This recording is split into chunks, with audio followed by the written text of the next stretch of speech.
You ever have one of those days where you realize you're living in a sitcom? Because that's exactly how it started. It was early summer, and I had just finished what I considered my masterpiece, my lawn. Perfectly mowed, evenly watered, greener than a leprechaun's dream. I was proud. I mean, neighbors walked by and stopped to look. Some even asked, "What's your secret?" And I'd say, "Just love, effort, and a slightly unhealthy obsession with sprinkler schedules." But of course, that's when she appeared. Karen, our self-appointed lawn sheriff and unofficial dictator of the HOA. Before we go further, hit that subscribe button. Because trust me, this is about to turn into the most festive meltdown you've ever seen. She stood at the edge of my driveway, arms crossed, face scrunched like she just sniffed a compost bin. "Karen, your grass, it's too green." I blinked. "I'm sorry." "What?" "Karen, it looks artificial. It's throwing off the aesthetic balance of the neighborhood, I swear." I thought she was joking. Until I saw her notebook, her HOA violation logbook. That's when I realized I was doomed. 2 days later, I got the email. Subject line: Notice of non-compliance, unnatural turf coloration. I opened it, half expecting a prank. Nope. Real. Stamped and signed by the HOA president. Guess who? Yup, Karen. Apparently, my grass was in violation of Section 4B, Community Landscaping Harmony Standards. They wanted me to dull my grass. How, you ask? They attached a PDF suggesting I reduce watering frequency and apply dust treatment. Dust treatment for grass. I sat there just staring at the screen like, this is how villains are made. The next morning I caught her outside again, phone in hand, taking pictures of my lawn. I opened the door, coffee in hand. "Morning, Karen?" "Doing another photo shoot?" "Karen, just gathering evidence." "You'll thank me when your yard is compliant," I said. "Compliant?" "Karen, it's a lawn, not a criminal." She gasped like I'd insulted the queen. Then she actually measured the height of my grass. I kid you not, a literal tape measure. And when I laughed, she said, "Karen, this isn't funny. The community standard is 2.5 inches. You're at 2.75. That's reckless."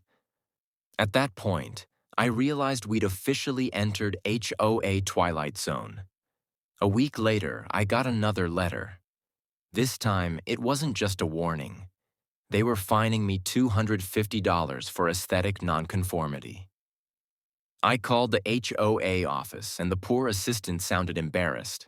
She whispered, "Off the record, Karen's been talking about your lawn nonstop in meetings."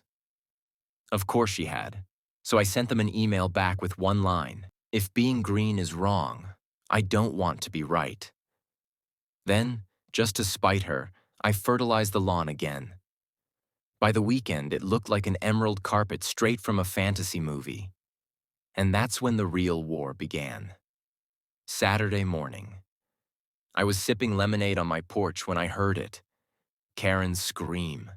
She was standing on the sidewalk, pointing at my yard like it was radioactive. "Karen, this is outrageous. You're mocking the HOA." I smiled and waved. "Hi, Karen. Love your hat? It's almost as green as my lawn."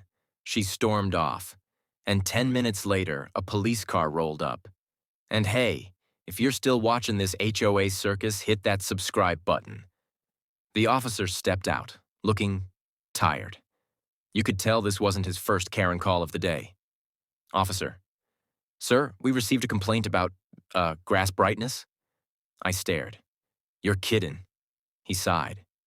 "Wish I was." "Can I see the lawn?" So we stood there, two grown men, inspecting grass. After a few seconds, he goes, "Sir, this looks like grass." I said, "That's what I've been trying to tell her." Karen stormed over, waving a clipboard. Karen, it's too perfect. Nobody's grass should be that green naturally. The cop just blinked. Ma'am, are you suggesting he photoshopped the lawn? Her jaw dropped, and I swear I saw him smirk as he walked away. Of course, the HOA called a special meeting. Karen sat at the head of the table like Judge Judy with a vengeance. She had slides, charts, even side-by-side comparisons of my yard and hers. Karen, you see? His lawn disrupts the visual equilibrium of the neighborhood. Someone from the board whispered, Karen, it's grass. Karen, it's weaponized grass. I nearly lost it. Then it was my turn to speak. I stood up and said, Ladies and gentlemen, I'm just a man trying to keep his lawn alive. If that's a crime, then I'll gladly serve time in the prison of chlorophyll. The room burst out laughing. Even the HOA president couldn't keep a straight face.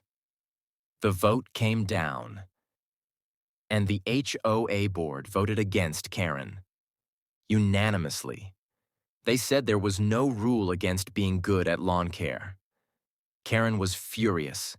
She slammed her binder shut and yelled, Karen, you'll regret this. You'll all regret this. His grass will ruin everything. She stormed out so fast, she tripped over a sprinkler head. Irony has perfect timing. A few days later, my neighbors started asking about lawn care tips. I helped them. Free advice, free fertilizer, free peace of mind, within 2 weeks.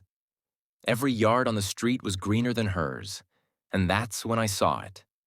Karen's lawn, patchy, brown, uneven. She stood there watching as I waved the hose in her direction like a victory flag. Karen, you're mocking me again? I smiled. No, Karen.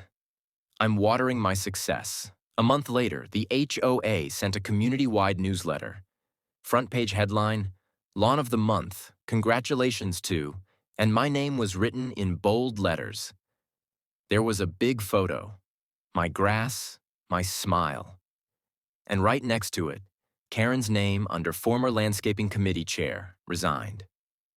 That's right, she quit. And now, every time I water my lawn, I whisper, stay green, my friend. Because in this neighborhood, grass isn't just grass, it's victory. If you loved watching Karen lose her mind over grass, hit that subscribe button. Because the next HOA story is even crazier.